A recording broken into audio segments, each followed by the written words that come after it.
ఇలా మన జుట్లు వేసుకొని ఇట్లా వేసుకొని ఇట్లా తిరుగుతూ ఉంటాము. ఏంటి భయం వేస్తుంది బయటికి వెళ్ళాలంటే, ఇంక అంతే. ఎంత భయంకరమైన బతుకులు బతుకుతున్నాం మనం. సో ప్లీజ్ నేనేం చెప్తానంటే, ఇప్పుడున్న గవర్నమెంట్ వాళ్ళకి ఏం చెప్తానంటే, ఇలాంటి సంఘటనలు ఏమైనా వస్తే 1 డే కూడా వెయిట్ చేయకుండా వాళ్ళు ఉరి తీయాలి, లేదంటే ఎలా పడితే అలా చంపేయాలి. అప్పుడు ఒక ఆయన ఎన్కౌంటర్ చేశాడు చూడండి, సజ్జనార్ గారు. అలాంటి వ్యక్తులు మళ్ళీ రావాలి. అలాంటి వ్యక్తులు ఇలాంటి అన్ని నిర్ణయాలు తీసుకొని ఎన్కౌంటర్ చేసి సారీ చెప్పేయాలి అంతే. బై మిస్టేక్లో జరిగిపోయింది అనేయాలి. ఎందుకంటే వీళ్ళు మిస్టేక్ అని తెలిసి కూడా చేస్తున్నారు కాబట్టి, మనం మంచిని మిస్టేక్గా చేసి తప్పులేదంటా నేను. ఒక మంచి పని చేసినాడు మిస్టేక్ చేసినా తప్పు కాదు. సజ్జనార్ గారు లాంటి వ్యక్తులు మళ్ళీ వచ్చి ఎన్కౌంటర్ చేసి పడేయాలి, ఒక్క బుల్లెట్కి చచ్చిపోవాలి అంతే జనాలు. అంత ఘోరమైన సిచ్యువేషన్లు ఉన్నాం తెలుసా. డాక్టర్స్ తెలుసుకుంటే డాక్టర్స్ మనకి ఇన్ డీటెయిల్డ్ గా చెప్తున్నారు ఎలా జరిగింది. డాక్టర్ అంటే ఒక విధంగా మనకి దేవుడు లాంటి వ్యక్తులు అని చెప్పాలి. ఎందుకంటే కాపాడే మన ప్రాణాలను వాళ్ళు బతికించే వ్యక్తులు అనమాట. అలాంటి దేవుడు లాంటి వ్యక్తులకి ఇలాంటివి తప్పట్లేదంటే ఎక్కడుంది సమాజం, ఎలా ఉన్నారు ఈ మనుషులు. మీ పవన్ కళ్యాణ్ గారు ఏం చేస్తారా అని చాలా మంది అడుగుతూ ఉంటారు ఈ వీడియో రిలీజ్ అయిన తర్వాత కూడా. వాళ్ళకి చెప్పాల్సింది ఏంటంటే, మన చట్టం కంపల్సరీ తీసుకురావడం అనేది జరుగుతుంది ఏదో ఒకటి. ఎందుకంటే అదర్ కంట్రీస్లో ఉన్నట్టే మనకు కూడా చేయడం జరుగుతుంది. బట్ లేట్ అవ్వచ్చు, జరగడం అయితే పక్కా అనుకుంటున్నాను. అండ్ అలానే కొంతమంది వైసీపీ నాయకులు నన్ను కొన్ని క్వశ్చన్స్ అడుగుతున్నారు ఈ మధ్యకాలంలో. ఊర్లు వెళ్ళిన లేదా షూటింగ్ లొకేషన్లో కావచ్చు, ఇలా అడుగుతున్నారు. ఇచ్చిన హామీలన్నీ నెరవేర్చేశారా? ఏమన్నారు? అది ఇస్తున్నారు, ఇది ఇస్తున్నారు, 1500 అన్నారు, 15,000 గ్యాస్ సిలిండర్లు అన్నారు, ఏమైంది అని అడుగుతున్నారు. నేను వాళ్ళకి చెప్పదలుచుకుంది ఏంటంటే, పుట్టగానే మనం పెద్దవాళ్ళం అయిపోం కదా. వాళ్ళు 5 సంవత్సరాలు పరిపాలన ఇస్తేనే ఏమీ చేయలేకుండా వడ్డెక్కి మనకు అప్పులు నెత్తి మీద ఇన్ని పెట్టి వెళ్ళారు వైసీపీ నాయకులు. అవన్నీ క్లియర్ చేసుకుంటూ రావాలి. పైగా మనం గెలిచింది 3 నెలలు మాత్రమే అవుతుంది, 2-3 నెలలే అవుతుంది. 2-3 నెలల్లో రోడ్లు స్టార్ట్ చేశారు. అండ్ అలానే పెన్షన్ 4,000 ఇస్తున్నారు.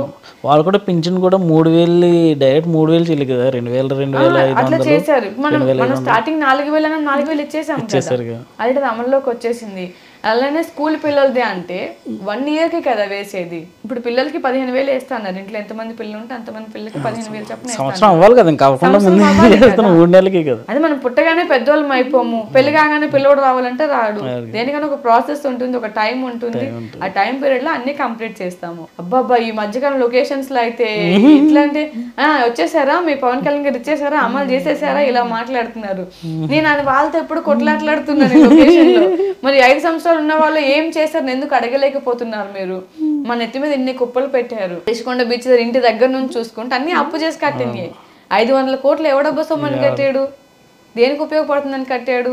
500 కోట్ల దగ్గర నుంచి ఒక రైతుకి సంవత్సరానికి 1,00,000 రూపాయలు ఇచ్చినాడు, బిందాస్గా బతికేస్తాడు ఆ డబ్బుల్లో.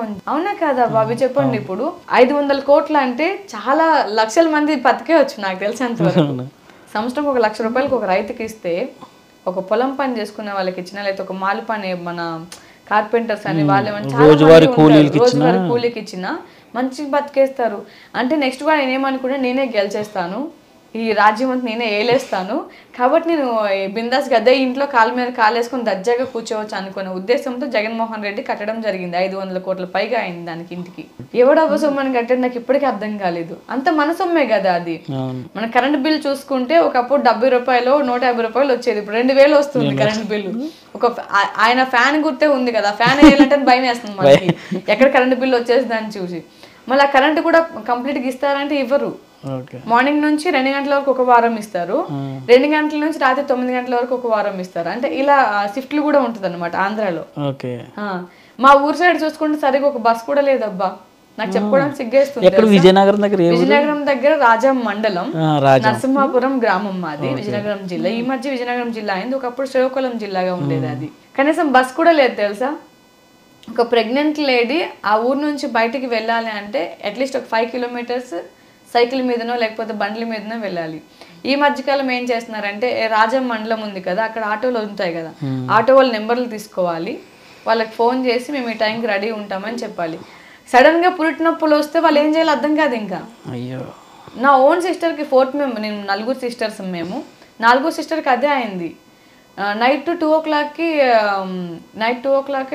ఏదో టైం 2 o'clock అనుకుంటే పెయిన్స్ వచ్చాయి. ఆ టైంలో ఆటోలు కూడా రావు, ఆ టైంలో బస్సులు పెట్టిన బస్సులు కూడా తిరగవు. అసలు ఎట్లాంటి సదుపాయం లేని ఒక ఊరు అంటే ఆ చుట్టుపక్కల ఒక దగ్గర ఒక 20-30 గ్రామాలు ఉన్నాయి. ఆ 30 గ్రామాల పరిస్థితి సేమ్ అన్నమాట.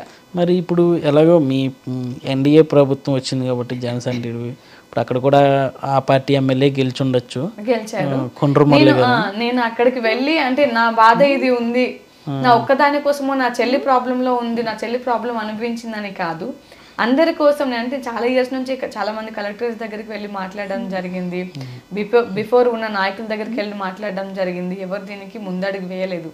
నీకేం అవసరం అమ్మా, ఎక్కడో హైదరాబాద్లో ఉంటావు, నీకు ఎందుకు, నీ పనే నువ్వు చూసుకోవచ్చుగా, ఇలా సింపుల్గా తీసుకుని మాట్లాడేశారు. సో నా అందు సహాయం నేను చేస్తాను నాకు తగినంత. ఇప్పుడు రాజకీయంలో ఉన్నారు కాబట్టి, పదవుల్లో ఉన్నారు కాబట్టి వాళ్ళందు సహాయం వాళ్ళు చేస్తే ఆ చుట్టుపక్కల గ్రామాలు ఒక దగ్గర 30-40 గ్రామాల వరకు ఉన్నాయి, వాళ్ళందరికీ మంచి జరుగుతుంది. పలానా టైమింగ్కి ఒక బస్సు వస్తే ఆ టైమింగ్కి స్కూల్ పిల్లలకు కావచ్చు, కాలేజ్కి వెళ్ళే వాళ్ళకి కావచ్చు, పనులకి వెళ్ళే కావచ్చు, అందరికీ కొంచెం అందుబాటులో ఉంటే బాగుంటుందని అనుకుంటున్నాను. ఒకవేళ మన ఇంటర్వ్యూ ద్వారా ఎవరు అక్కడ వరకు వెళ్తే ఇంకా చాలా మంచిది. పుట్టిన ఊరు కోసం మీరు చేస్తున్న చిన్న సహాయం నేను చేస్తాను, నా వంతుగా నేను చేస్తాను. అంటే లైక్ అమౌంట్ పరంగా కావచ్చు, ఏదైనా నా అంతు నేను చేస్తాను నాకు వీలైనంత వరకు. సో వాళ్ళందరూ సహాయం కూడా వాళ్ళు చేస్తుంటే నా ఊరు ఒక్కటే కాకుండా అక్కడ దగ్గర ఒక 40 గ్రామాల వరకు ఉన్నాయి, అన్ని బాగుపడతాయని అనుకుంటున్నాను. మార్నింగ్ పూట ఒకటి, ఈవినింగ్ పూట ఒకటి, వెళ్ళి రావడానికి ఒక బస్సు ఉంటే చాలు, అంతే. ఇది అనుకుంటున్నాను ఎప్పటి నుంచి. మీరు కూడా బస్సులో వెళ్తూ సరదాగా వాతావరణాన్ని ఎంజాయ్ చేస్తాను, పల్లెటూరు వాతావరణాన్ని ఎంజాయ్ చేస్తుంటాను. నేను కేవలం పల్లెటూరు వాతావరణం ఎంజాయ్ చేయడానికి సంవత్సరం ఒకసారైనా పోతా, మన నాట్లు వేసినప్పుడు పోతా గ్రీనరీ మొత్తం చూడడానికి. థ్యాంక్ యూ సో మచ్ అండి, అడగగానే ఇంటర్వ్యూ ఇచ్చినందుకు. మీరు ఎంత బిజీగా ఉన్నారు. నాకు కూడా యాక్చువల్లీ ఈ రోజు అన్నది చాలా బిజీ ఉన్నాను. వినాయకుని పండుగ స్టార్ట్ అవుతాయి, మేము చాలా బాగా చేస్తాం వినాయకుడిని అన్నది. ఇవన్నీ స్టార్ట్ అవుతాయి కాబట్టి అదే పనిలో ఉన్నాను. మీరు ఫోన్ చేయగానే రావాల్సి వచ్చింది. మాటకి అయ్యో చాలా హ్యాపీ ఫీల్ అవుతున్నాను, ఇంత గౌరవంగా వచ్చి ఇచ్చినందుకు.